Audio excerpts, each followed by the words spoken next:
Yes, guys, welcome to the next video in this first part of the technical course. So what we're going to be looking at this time is the theory of institutional order flow. So moving on from last time, we discussed market structure, we discussed premium and discount areas. But what do you actually do when you get to them premium and discount areas? Now, before we even get into the types of order blocks that we're looking at, is we need to understand how the institutions work. So one key thing that you must know is the retail traders, we're not the ones that move the currency pairs. We're not the ones that move the markets. It's the banks and the institutions. So you need to understand how they trade and what traces they leave behind. So what do I mean by the traces? It's this thing called order blocks where they set a certain amount of orders that they come and that they need to come and mitigate.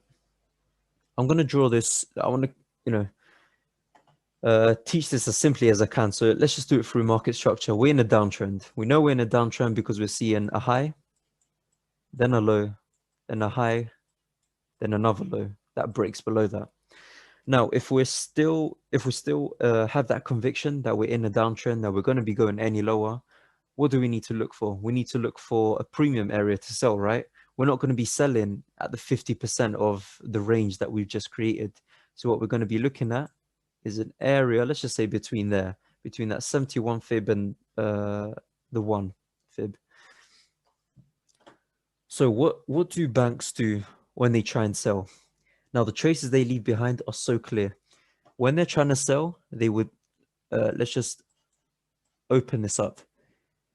They would get to that area, then they can't just sell straight away, because if they would just put massive buy orders and massive sell orders, the markets would look crazy. What they would usually do is they would fake that order. So they put in some buy orders to send it up a bit. So some people, for example, they would think, oh, okay, that's the buy, let me get in.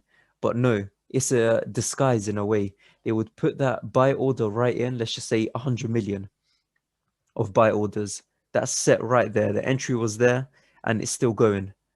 Then they would hedge against that, put a massive sell. We could say this is what, 400 million they would put as a sell. Now, what this means is, yes, they've got their sales going, but they've also got this buy order in drawdown. So what they need to do is they need to eventually come. So they go all the way down. They're happy with their profits. They take profits there. Their sales are finished.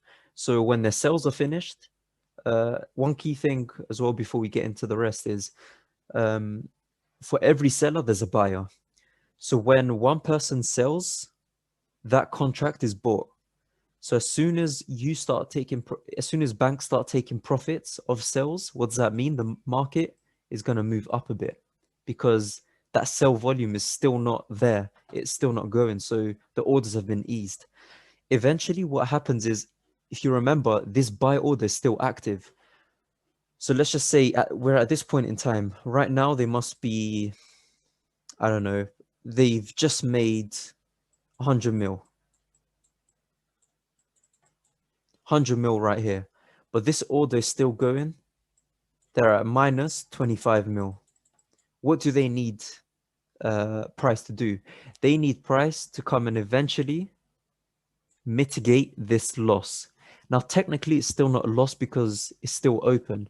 But what they try to do, if you remember, the entries right here, they want price to come right back to this area.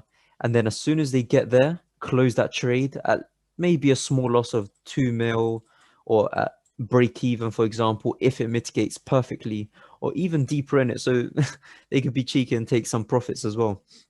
But this is what institutional order flow is. You need to understand how markets move, why they move, and what they leave behind. And that is what we call order blocks. So let me just move on to the next slide. I'll clear up the annotations that we've just got. So yeah, this is, let's just say, for example, this is a screenshot I took of any market. I just some analysis I did a while ago. Quite a simple screenshot. What we are in right now is an uptrend. So if we look at this on the lower time frame, but if we look on the higher time frame, what we're doing is this. Let's just say that's a complicated pullback, this, and we're buying again. Now, what we're seeing right here is if we're looking for buys, obviously we're going to be looking for discounted areas. So anywhere below that. Now, what we expect price to do is to come back down, but to where? We need to look for this order block. We need to look for this manipulation that's happened. It doesn't even matter about the color of the candles. I mean, this could be black, red, blue, however you like. I keep it black and gray just to keep it quite simple. But this is the order block that we've just identified. You would usually look at the body of that. Obviously, you've got wicks as well. And this is something that I'm going to teach further later on in the course. Sometimes the wicks are very sensitive. Sometimes the body is sensitive. But yeah, this is that main move that we were talking about. The banks, they put that sell order right in there. And then, so that sell order was put in right there at £100 million order, whatever. Then they put 1 billion the other way. Price moves crazy the other way. Eventually, they take profits here. Then when they get back down, this is where price needs to be mitigated at least. Now, it depends. Price could be mitigated at this order. This is a valid order block as well. This is a bit too high because, of course, we're still looking for discounted areas. But this is one thing you need to understand. There are different types of order blocks, and understanding which ones need to be mitigated first. That will help you're going to understand that later on. But this is the theory of institutional order flow. What we expect is price to go back down there. It creates an order block, moves back up, boom, takes that high. Eventually, it might not come back straight to that order block, but it'll be a different type of order block. Then again, back up, then again.